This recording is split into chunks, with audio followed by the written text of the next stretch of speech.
సరే వెంకటేష్ మా Milky bye Mahesh Babu మల్లుడు అంటే ఇప్పుడు డ్రోన్ వీడియో చూపించారు కదా. డ్రోన్ వీడియో కాదు, ముందు సినిమా గురించి చెప్పారు. వెంకటేష్ బాబుది సైంధవ సినిమాకి వచ్చాను. సో ఇక జనాలందరూ ఎలా ఉన్నారో చూస్తారు కదా. సో నైట్ షో ఇది 9:50కి 10 అయిపోయింది ఆల్మోస్ట్. సో ఇప్పుడే సినిమా ఉంది, దీనికి వెయిట్ చేస్తున్నాం, ఇంకా మక్క రాలేదు. సో ఒకసారి వచ్చిన లోపల దొరికిపోతాం. ఇంకా సినిమా అయితే అటు ఇటుగా ఉంది అన్నట్టుగా అంటారు. చూసి నేను రివ్యూ చేస్తాను. మళ్ళీ ఇదిగో మా కారాలు పట్టి వాళ్ళ అమ్మ వచ్చేసింది. లేట్ అయిపోయింది అనుకున్నాం కదా. ఇందుకు ఏంటంటే మేము టైంకి వచ్చాము, కాకపోతే ఇక్కడ థియేటర్ చూడండి, ఈ థియేటర్ ఇంకా ఓపెన్ చేయలేదు. బ్లాక్ చేసుకుంటే మాట్లాడుతాను. సో వెంకటేష్ బాబుకి సైంధవ సినిమా కోసం అందరూ వెయిట్ చేస్తున్నారు చాలా ఈగర్గా.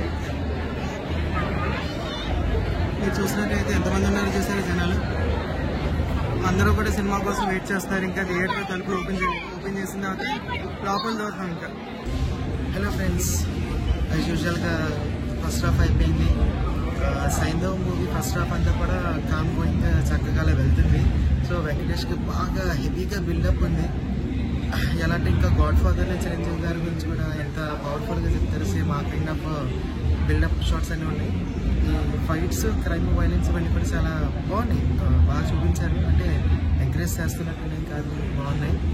సో సెకండ్ హాఫ్ ఇప్పుడు స్టార్ట్ అవుతుంది. సో ఫార్ సినిమా అయితే బోరింగ్గా వెళ్ళలేదు, ఎంగేజింగ్గానే ఉంది. ఫాదర్ డాటర్ సెంటిమెంట్ ఒకటి ఉంది. Next hero strong emotion,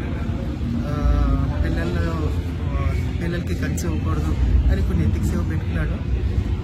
so ఏంటంటే సెకండ్ హాఫ్లో చూస్తే మీకు ఓవరాల్ ఫీడ్బ్యాక్ అప్డేట్ ఇస్తాను. హలో ఫ్రెండ్స్, సైంధవ్ సినిమా ఓవరాల్గా చూసి నాకైతే ఒక ఒపీనియన్ వచ్చింది. సినిమా బయట టాక్ అన్న విషయం పక్కన పెడితే నా పర్సనల్ ఒపీనియన్ ఏంటి అంటే, సినిమా ఫస్ట్ హాఫ్లో సగం వరకు అలాగ వెళ్తుంది, ఓకే నెక్స్ట్ సీన్ ఇంకా బాగుంటుంది అని అనిపించింది. ఏదో కొంచెం స్మూత్గా స్లోగా అలా తీసుకెళ్తున్నాడు, బాగానే ఉంది. వెంకటేష్ బాబు గారు చక్కగా చేస్తున్నారు. సైంధవ్ సినిమాకి తగ్గట్టుగా పవర్ఫుల్ సీన్స్ ఎక్కడ వస్తాయని చెప్పి చూస్తున్నాం.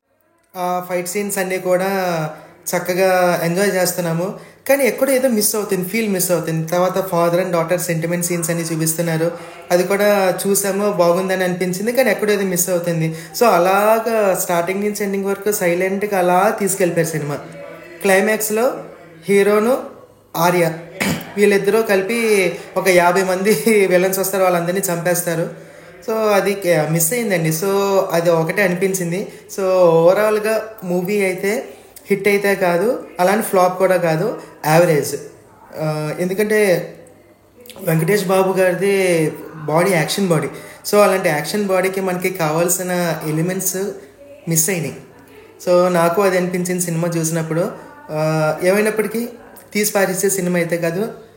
వెంకటేష్ ఆయన వరకు ఇచ్చిన పాత్ర వరకు చక్కగా బాగా చేశారు.